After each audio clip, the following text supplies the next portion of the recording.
Bang. Nah, jadi alhamdulillah pada hari ini saya diberikan kesempatan oleh Formas Sabah untuk memberikan sedikit tentang hari jadi Bangkalan. Jadi memang saya buat tema kecil, yakni refleksi hari jadi Bangkalan, gemilang sejarah Bangkalan yang memang harus diestafetkan. Karena percuma kalau kita hanya berbicara sejarah tanpa kita membayangkan apa yang harus kita lakukan hari ini dan apa yang akan kita tuju di masa depan. Oke, next. Sebelum next. Nah, jadi ini saya susun di tanggal 13 Oktober ini peristiwa yang sangat membanggakan bagi orang Madura, khususnya Madura Barat. Ini diwakili oleh Bangkalan dan Sampang. Karena ketika itu ada pertempuran Gegodok. Pernah dengar? Jadi pada pertempuran Gegodok itu ada 300.000 pasukan lawan. Diluluh lantakkan oleh hanya 1.200 pasukan Pangeran Trunojoyo. Bisa dibayangkan?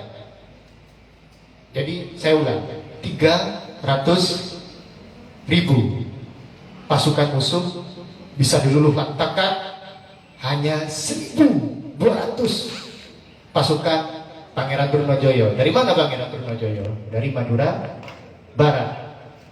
Kayaknya belum pernah dengar ya. Tapi masa nggak kenal sama nama Pangeran Trunojoyo? Ya, setidaknya kan jadi nama jalan, jadi nama universitas. Kebetulan ini ada apa istilahnya, teman saya dari Sampang. Jadi ini memang membuktikan bahwa Bangkalan dan Sampang dulu adalah satu kesatuan yang memang tidak bisa dipisahkan. Hanya saja karena Belanda membuat kebijakan yang sangat pedih untuk menceraikan Bangkalan dan Sampang. Next. Nah, jadi ini ya yang perlu kita garis bawahi. Kenapa kok Bangkalan itu lahir pada 24 Oktober 1531? Nah, jadi kenapa kita kok 2 hari lagi akan merayakan ulang tahun Bangkalan? Kenapa? Jadi ini ternyata memang ada proses yang sangat panjang penelusurannya. Jadi kalau kita berkaca kepada kota-kota lain di Indonesia, itu memang ada variasi, ada berbagai variasi hari jadi. Jadi memang ada hari jadi yang memang dipaskan dengan suatu eksistensi yang kemudian baru muncul, seperti Yogyakarta.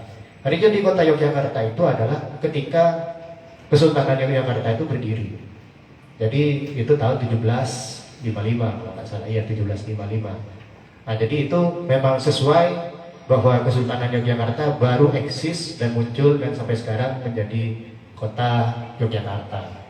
Nah, kemudian ada hari jadi kota kabupaten yang lain itu yang didasarkan pada peristiwa yang memang heroik atau setidaknya memiliki jiwa juang yang sangat tinggi. Jadi semisal di Surabaya. Jadi Surabaya itu adalah kemenangan pasukan Jawa dan Madura untuk mengusir tentara Mongol. Ini kalau kita belajar sejarah Majapahit pasti bisa paham ya, bahwa ada peristiwa pengusiran tentara Mongol di situ. Nah, pertanyaannya, apakah Surabaya itu sudah ada sejak zaman Majapahit? Nah, ini kan tidak. Jadi nama Surabaya itu baru muncul setelah era Majapahit sampai ke Islam. Jadi ketika awal Majapahit itu belum muncul. Tapi kenapa hari jadi Surabaya itu kok mengambil peristiwa di hari pengusiran tentara Mongol? Nah, itu menarik. Karena di sini adalah yang digarisbawahi adalah kesinambungan perjuangan. Nah, termasuk Bangkalan.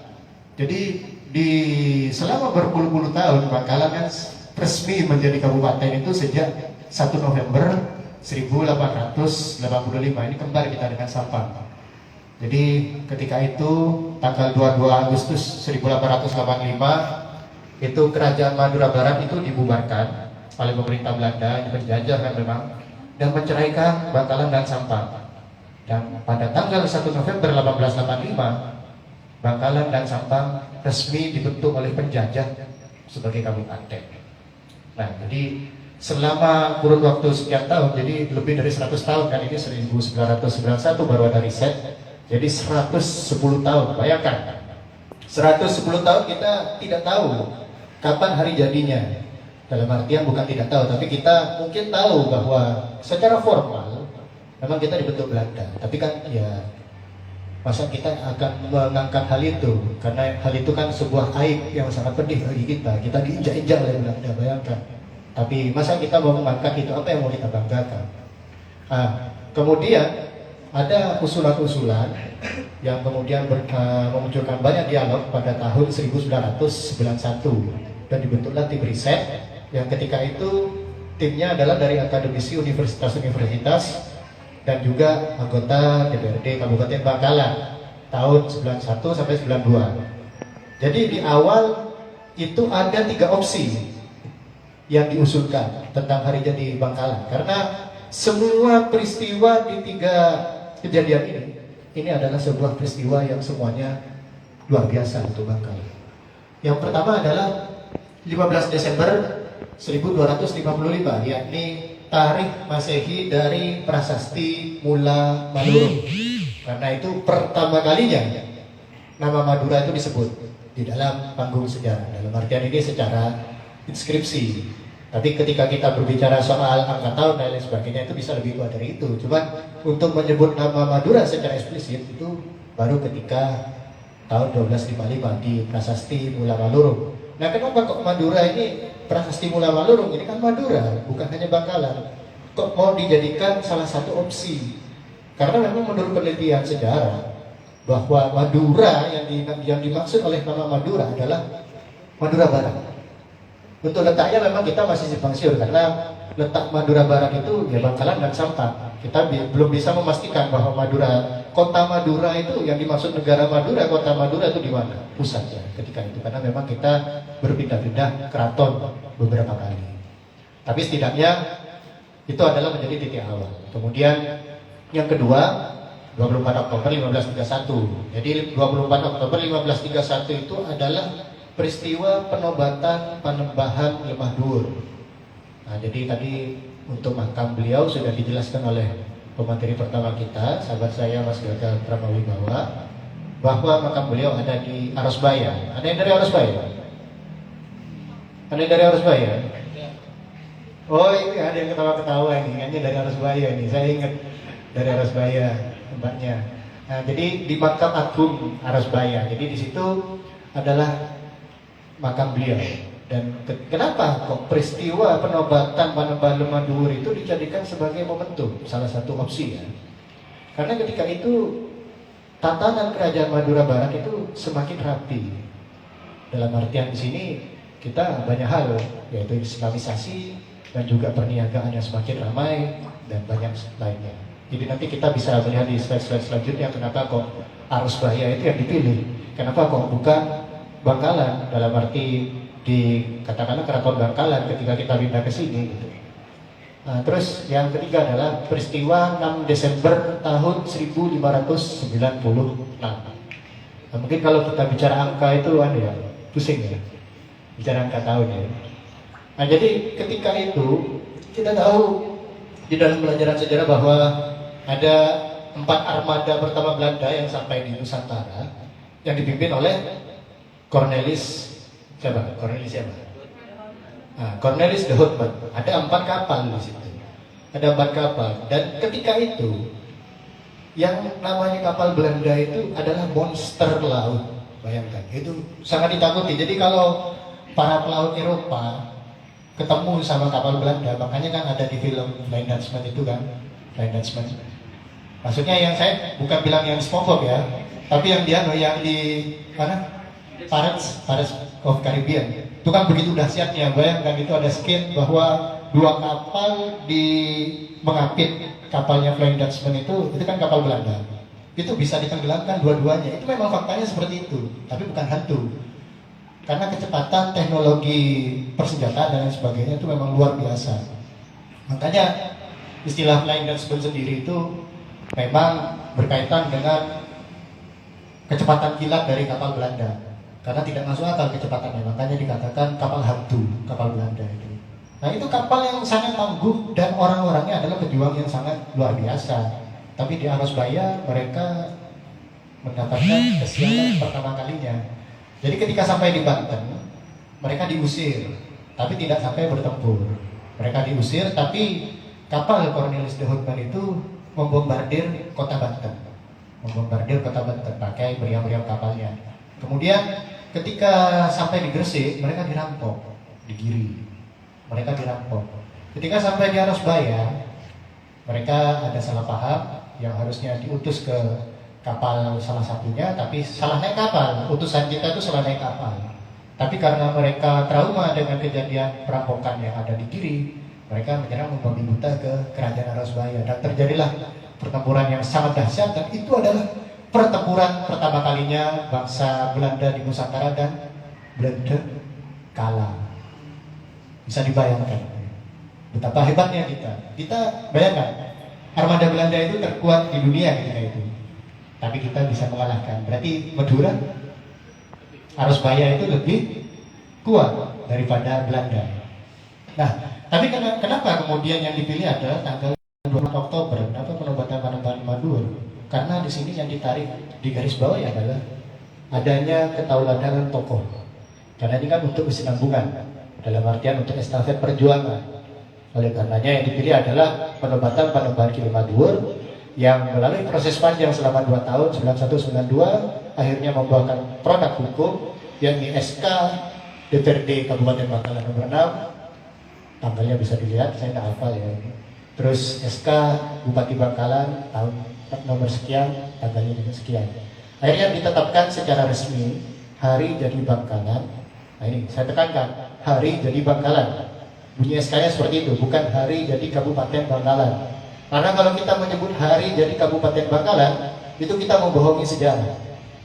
Karena seperti yang saya jelaskan di awal, bahwa Bangkalan terbentuk secara terpaksa oleh Belanda tanggal 1 November 1885. Tapi ketika kita menyebut Hari Jadi Bangkalan, ini kan adalah ruh perjuangan yang harus kita teruskan. Nah jadi itu akhirnya ditetapkan, dan sejak tahun 1992 sampai saat ini dan seterusnya, insya Allah Hari Jadi Bangkalan selalu diperingati tanggal 24 Oktober.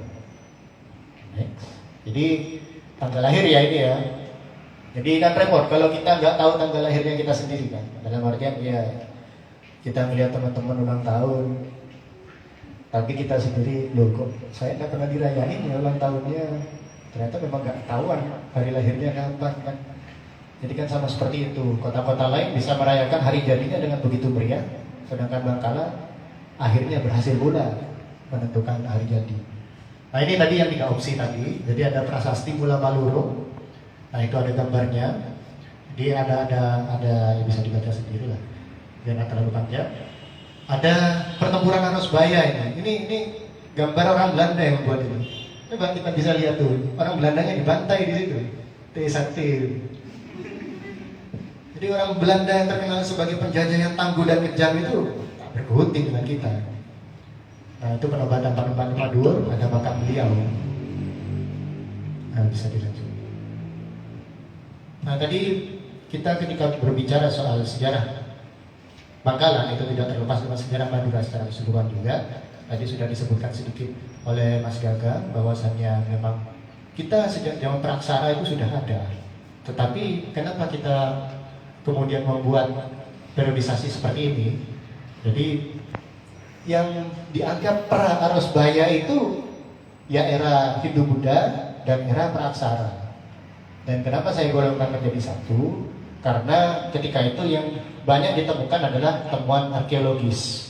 Jadi temuan arkeologis itu kita bisa berbicara soal ciri fisik dan sebagainya, tetapi ketika kita berbicara soal sejarah, kisahnya bagaimana dan sebagainya, itu kita memang harus ada data yang menuliskan. Nah itu kita memang masih kesulitan di situ. Jadi akhirnya memang semenjak 1531 baru sejarah Bangkalan Madura Barat ya, terutama Bangkalan itu baru bisa ditulis jelas. Jadi makanya ini bisa saya periodisasikan sebagai era Arosbaya 1531 sampai 1624, era Madura dikuasai Mataram 1624 sampai 1745, era Madura dijajah oleh VOC dan sampai kolonial itu 1745 sampai 1885, dan era kabupaten 1885 hingga kini.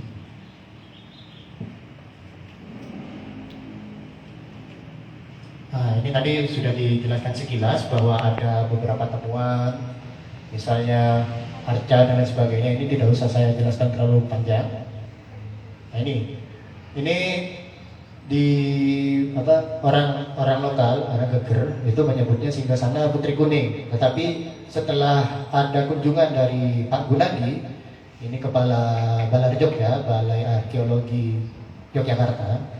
Jadi penelitian beliau menyebutkan bahwa ini adalah situs megalitikum. Jadi lebih tua dari zaman perunggu. Jadi lebih tua. Nah, jadi ada di puncak Bukit Geger. Dan yang sebelahnya lagi itu adalah arca Ganesha yang sudah dipenggal. Kemudian dilanjutkan. Ini ada Arosbaya.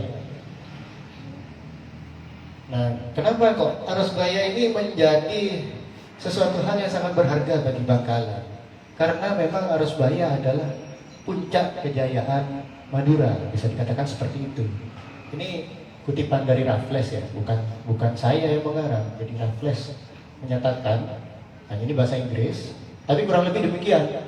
Jadi this was the ancient empire of Java, itu kerajaan kuno di Jawa itu terbagi tidak kurang dari 8 kerajaan yang merdeka penuh. Yang salah satunya adalah Banten. Oh, langsung balik ya, hati-hati di jalan. Banten, Jakarta, Cirebon. Oke, terima kasih dan sukses lagi. Tepuk tangan dulu dong. Nah, jadi Cirebon, Prawoto, Kalinyaman, Pajangkedul, dan Madura. Madura ini pusatnya di Madura Barat. Jadi kita perlu berbangga itu. Nah, kemudian ada keterangan Raffles di halaman sebelumnya. Jadi bahwa nih, penguasa Madura atau Prince of Madura adalah pemimpin di Madura, Sumenep. Nah ini, Sumenep kenapa tidak disebut sebagai Madura? Ini karena Madura di era sejarah itu memang merujuk pada Madura Barat, Bangkalan dan Sampang. Nah, kemudian Sumenep, Sedayu ini Gresik bagian utara sampai ke Gresik bagian utara itu. Gresik, Surabaya, dan Pasuruan. Nah ini Arosbaya ini ketika itu menguasai wilayah-wilayah itu secara langsung. Nah terus di halaman 156 Raffles menyebutkan bahwa kepala daerah Surabaya, Gresik, Sidayu, Tuban, Wirasorgo itu Jombang, Ponorogo ini yang maksud, Kediri, Madiun, Blora, Jawa Tengah, Jipang, dan Pasuruan mendeklarasikan kemerdekaan mereka dari Madura yang ketika itu pusatnya di Arosbaya. Next. Ini give ya ini. Nah itu tadi ini yang pertama give ya, kembali. Nah, ini peta tahun 1596 ketika masih kerajaan Arosbaya. Nah kemudian yang merah itu peta Raffles, ini rekonstruksi dari keterangan Raffles. Kekuasaan Arosbaya, Madura Barat. Terus kemudian ini ketika sudah terpecah-pecah. Jadi ketika Panembahan Madur wafat itu memang banyak terjadi perselisihan yang kemudian menjadikan kerajaan Arosbaya itu terpecah-pecah. Next. Ya, next ya. Kembali lagi. Nah, ini gambar pertempuran Arosbaya yang dituliskan oleh Van Neck. Jadi Van Neck itu adalah kan yang pertama itu Cornelis de Houtman. Van Neck itu armada keduanya. Jadi tahun 1598 sampai 1600 balik lagi ke Arosbaya dan di situ Cornelis de Houtman ikut. Ini Van Neck yang tulis. Jadi berdasarkan informasi yang valid dari Cornelis de Houtman. Jadi bisa dibayangkan bahwa dahsyatnya pertempuran Arosbaya ketika itu. Next. Nah ini untuk teknologi ini tadi berkaitan dengan pertanyaan Depara bahwa ada sistem perkapalan ini kalau di zoom gambarnya yang kapal yang paling kiri ya kiri ya. Nah, yang paling kiri itu ada meriam. Jadi bisa dibayangkan di tahun 1500-an kapal-kapal kita itu sudah dipersenjatai meriam. Next. Nah, tadi daerah Arosbaya itu ada 3 penguasa, Panembahan Madur 1531 sampai 1592, kemudian Pangeran Tengah 1592 sampai 1621 dan Pangeran Mas 1621 sampai 24. Ini era Mataram. Jadi tahun 1624 kita diserang sama Mataram yang pusatnya di Yogyakarta. Nah, jadi ada salah satu peristiwa yang sangat dahsyat ya. Diklik ya. Nah, ini peristiwa yang sangat dahsyat di era Mataram. Lagi-lagi pionirnya adalah Madura Barat. Nggak bisa diklik. Escape. Biar bisa di play medianya.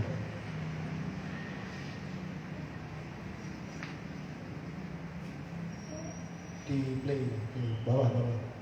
Pojok bawah kiri.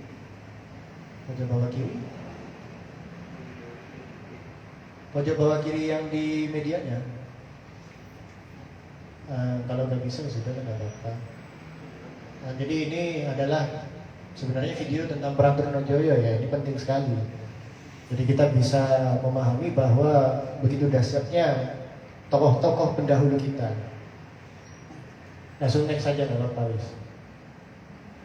Nah, ini peta Madura tahun 1726 era Valentine ini. Jadi era Cakraningrat II. Dan jalan lah itu gift-nya. Itu gift itu. Slideshow, di slideshow aja, di slideshow yang tadi. Slide sebelumnya itu. Nah, jadi, ini kekuasaan Cakraningrat II. Kemudian ini kekuasaan Cakraningrat II juga yang menurut Raffles. Jadi keterangannya berbeda. Next. Nah, ini ketika era Sembilanan, Cakraningrat IV. Jadi ada suatu peristiwa yang sangat dahsyat juga ketika itu. Ada huru-hara yang namanya Geger Pecinan. Jadi ketika itu ada pemberontakan dari etnis Tionghoa yang hampir meruntuhkan kerajaan Jawa. Ketika itu istana negara, keratonnya ketika itu sudah direbut. Tapi yang bisa berhasil merebut kembali hanyalah pasukan Cakraningrat. Next. Jadi kita ini pernah menyelamatkan Jawa dan Nusantara dari pedihnya peperangan. Nah, jadi tadi di era Mataram itu ada 4 raja yang berkuasa, ditambah plus 1 sebenarnya ya. Jadi Cakraningrat I, Cakraningrat II, Pangeran Trunojoyo, ini saya tetap selalu sebutkan, Cakraningrat III, dan Cakraningrat IV. Kemudian tahun 1745 itu kita berperang dengan VOC dan ya memang Allah sudah berkehendak kita kalah.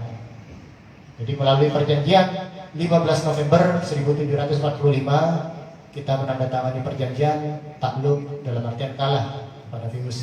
Dan sejak itu kita resmi dijajah VOC. Nah, ini peta Madura ketika itu. Di slide selanjutnya.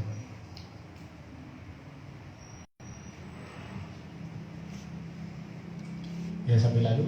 Jadi ketika itu adalah bukan era Cakraningrat lagi, tapi Cakradiningrat. Jadi ada Cakradiningrat 5, 6, kemudian Sultan Cakradiningrat 1, 2, kemudian kembali ke Panembahan lagi, Panembahan Cakradiningrat 7 dan 8. Nah, itu wilayah Madura Barat ketika itu keratonnya sudah dipindah ke Bangkalan, hanya Bangkalan dan Sampang. Jadi kembali ke wilayah inti. Next. Nah, itu. Ini ada denah kota Bangkalan tahun 1882. Jadi bisa kita lihat bahwa ada posisi alun-alun Masjid Agung di sebelah barat. Jadi posisinya gini ya ini harusnya. Jadi di seberang alun-alun itu keraton. Jadi ketika itu keraton itu kan wilayah Kodim dan Pendopo. Tapi ketika Belanda sudah membubarkan kerajaan, akhirnya keraton itu disulap menjadi Kodim dan Pendopo Agung. Tapi masih ada denahnya, jadi ini kita tidak bisa dibohongi bahwa dulu pernah ada kerajaan di Madura Barat. Next. Nah, ini tadi era kabupaten. Jadi ketika Madura Barat itu semakin di bawah tekanan oleh penjajah. Jadi semenjak itu berangsur-angsur tahun 1800-an kita semakin melemah, sedangkan Belanda semakin kuat dan semakin kuat. Saya seperti menghipnotis ya. Semakin kuat dan semakin kuat. Akhirnya Belanda berhasil memanipulasi keadaan sehingga berhasil membubarkan kerajaan. Next. Dan ini ada beberapa peristiwa. Nah ini satu-satunya foto Raja Madura Barat yang bisa diakses di Belanda. Yang paling kiri, beliau adalah Panembahan Cakra Adiningrat ke-8. Beliau adalah raja terakhir di Madura Barat yang wafat pada tahun 1882. Dan yang di tengah itu adalah putra mahkota terakhir.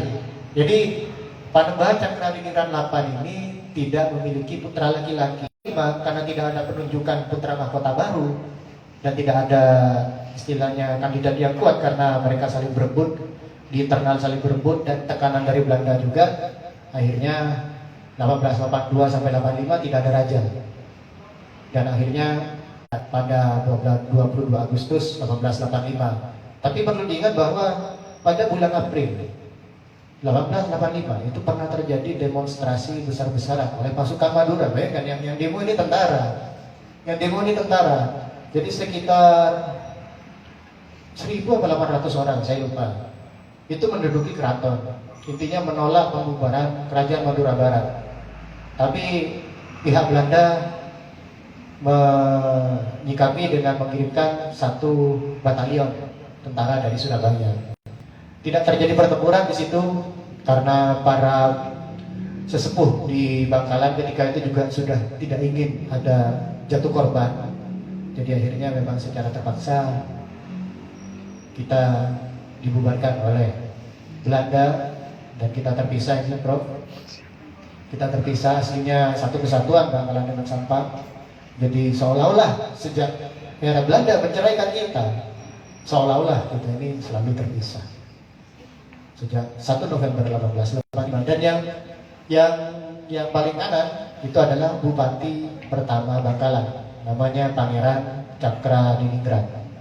Ya beliau memang anak raja, anak dari Sultan Kadirun, putra ke-38.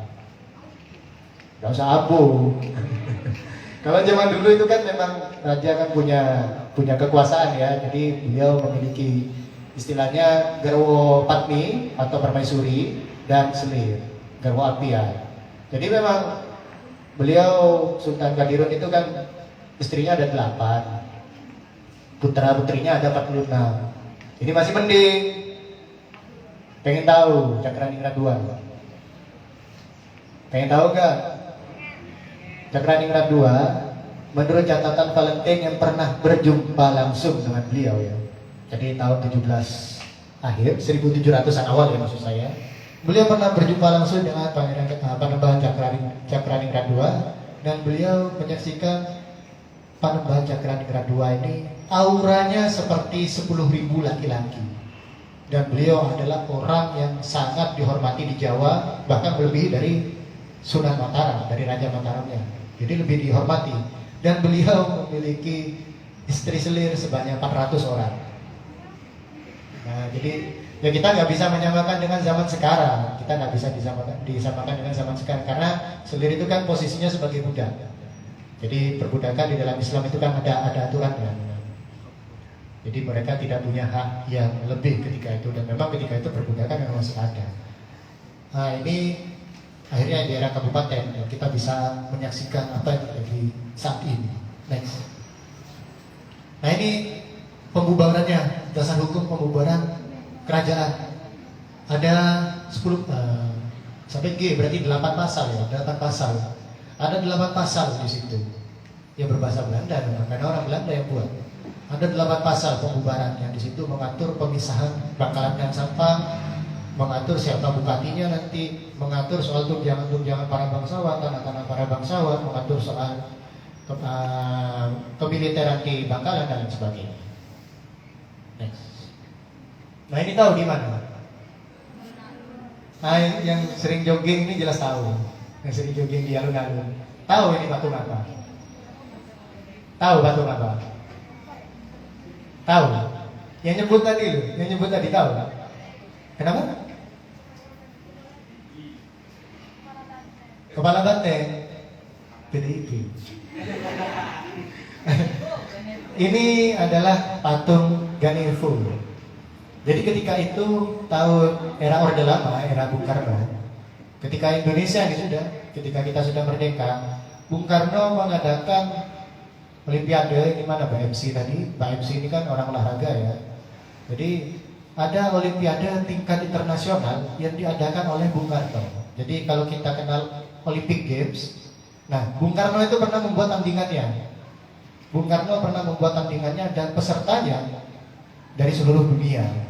Dan untuk seremonial, bayangkan, untuk seremonial membuka pertandingan tersebut, Bung Karno meminta api dari Bangkalan. Ada istilahnya itu api Konang. Dari Konang, Kecamatan Konang. Di situ ada api Tanjung Padang juga seperti Pamekasan.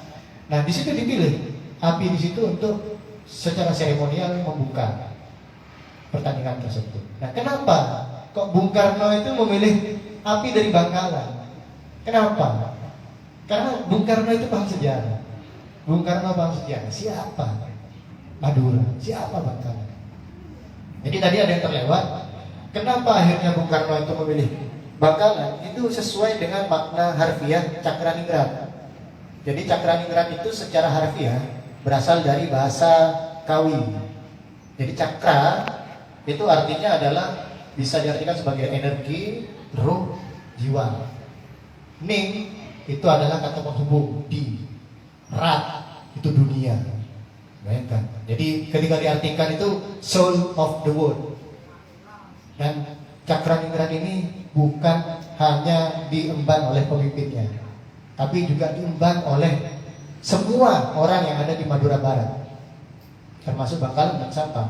Kenapa? Karena bumi Madura itu dikenal sebagai bumi Cakraningrat. Jadi ini nama besar yang memang kita emban bersama dan Bung Karno paham itu. Makanya itu yang diberikan oleh Bung Karno. Dan ini adalah suatu kebanggaan bagi kita karena kita mengemban nama itu walaupun kerajaan sudah dihapuskan. Tapi setidaknya proses ketauladanan dan juga perjuangan itu masih terus berlanjut. Estafet itu masih kita pegang. Kita tidak boleh menyerah. Jadi makna dari Cakraningrat sendiri kemudian kita kaitkan lagi dengan kerajaan Arusbaya, ini melekat di dalam tubuh kita. Tidak terlepas itu siapa. Jadi melekat di dalam tubuh kita. Jadi kita mau kemanapun tetap dikenal sebagai di dalam sejarah sebagai bumi Cakraningrat, orang-orangnya Cakraningrat. Jadi kita harus membawa itu. Ini adalah amanah, tanggung jawab dan juga tugas, estafet, anugerah dari Allah Subhanahu wa taala yang harus kita jalankan secara maksimal. Memang ini berat ya. Berat karena tantangan zaman juga dan lain sebagainya. Tapi kita saat ini tuh kita sedang berdiri di atas bumi yang sama seperti bumi di masa Panembahan Lemah Dhuwur, dan kita saat ini menghirup udara yang sama seperti udara yang dihirup oleh Panembahan Lemah Dhuwur, dan kita makan dan minum yang sama seperti makanan dan minuman yang dimakan oleh Panembahan Lemah Dhuwur. Artinya kita ini memiliki kesempatan dan semangat juang yang sama. Jadi kejayaan di masa lalu itu kita kenal sebagai kejayaan Arusbaya, kejayaan Cakraningrat, kejayaan kerajaan-kerajaan di Madura Barat. Tapi hari ini dan nanti kitalah yang akan dikenal sebagai tokoh-tokoh besar dari Bangkalan. Terima kasih. Wassalamualaikum warahmatullahi wabarakatuh.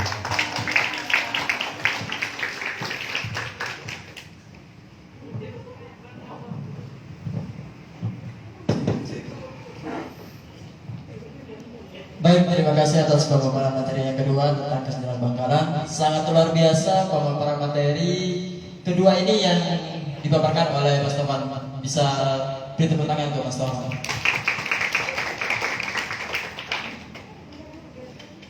Baik, di sini saya akan membuka sesi tanya jawab, yaitu satu sesi tanya jawab. Mungkin, oke, dua sesi tanya jawab. Silakan. Mbak.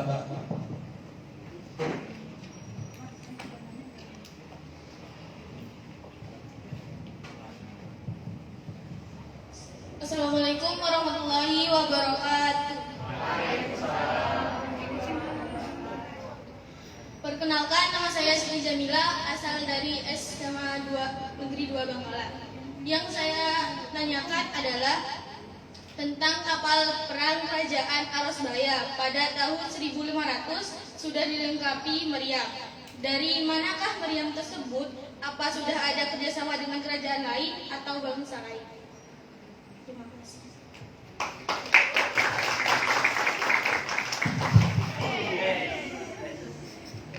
Baik, terima kasih atas pertanyaannya. Mungkin kepada Mas Topan bisa langsung dijawab atau Oh ya, tidak apa-apa. Sambil lalu ya. Mbak siapa tadi? Siti Jamila. Siti Jamila. Ya. Dari SMA 2. Sama seperti saya. Bu Falia juga yang mendidik saya dan juga Siti Jamila. Panggil siapa? Masa Siti Jamila? Mila, ya. Jadi terima kasih pertanyaannya. Jadi memang ketika kita membahas teknologi perang, pertempuran. Jadi kalau dibayangkan kan kita selama ini sering bambu runcing itu memang ada, perjuangan menggunakan bambu runcing itu memang ada, tapi di Surabaya di pertempuran 10 November.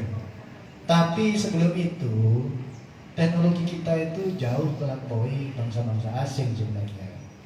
Jadi kalau di Eropa meriam itu baru masuk tahun 1300-an akhir. Jadi di Eropa bisa dicek nanti kalau saya salah, meriam besi tuang. Jadi 1300-an akhir baru masuk di Eropa. Sedangkan di Nusantara itu 1293 itu sudah ada penggunaan meriam. Jadi duluan kita menggunakan meriam daripada Eropa. Kita ini sangat belajarnya itu dari Mongol. Jadi ketika Mongol menginvasi Jawa yang hampir berhasil tapi kemudian digagalkan, itu kan mereka menggunakan meriam yang namanya pau. Ya, pau itu namanya meriam. Jadi meriam tangan. Jadi di situ bisa dibayangkan ketika itu orang-orang Jawa dan Madura bertempur masih belum mengenal meriam, tapi musuhnya luar biasa, bisa membawa senjata yang bunyinya seperti guntur. Bisa dibayangkan takutnya seperti apa zaman itu. Nah, jadi dari zaman Mongol, karena Mongol kalah, banyak yang kemudian diadopsi oleh Majapahit. Makanya di Majapahit itu ada jenis-jenis meriam, namanya cetbang, rentaka, lada secupa, dan lain sebagainya. Jadi banyak meriam-meriam khas Nusantara itu, banyak sekali. Nah, dan itu produksi dalam negeri, dan memang ada beberapa yang juga kerjasama impor. Sama seperti sekarang. Sekarang kan ada PT Pindad yang untuk produksi senjata kan di Indonesia, ada PT PAL produksi kapal perang. Tapi kita juga ada kerjasama membangun kapal perang dan persenjataan dengan negara lain sama. Jadi misal di era Kesultanan Demak itu meriam-meriamnya itu kalau pernah jalan-jalan ke Banten, di Banten itu ada di depan alun-alun Banten itu ada meriam raksasa Kesultanan Demak. Dan itu orang-orang Eropa sendiri justru ketika sampai di Nusantara dalam artian tercengang melihat meriam yang sangat dahsyat itu. Termasuk di Madura. Di Madura di sini teknologi persenjataan sudah sangat maju. Jadi ada istilahnya kalau di di kampung-kampung kuno itu ada namanya toponim. Ada toponim Pandean itu biasanya Pandian. Itu memang pandai besi. Jadi yang dicetak di situ bukan hanya pedang, keris dan lain sebagainya, tapi juga persenjataan berupa meriam itu juga. Karena catatan Valentine yang tadi saya sebut, itu Valentine itu menyaksikan bahwa di Toju itu ada tempat amunisi dan pembuatan artileri atau meriam. Jadi kita ini tak kalah canggih, bahkan jauh lebih canggih sebenarnya. Cuma karena kita ini kan diadu domba. Politiknya Belanda kan divide et impera itu. Jadi kurang lebih seperti itu di Mila.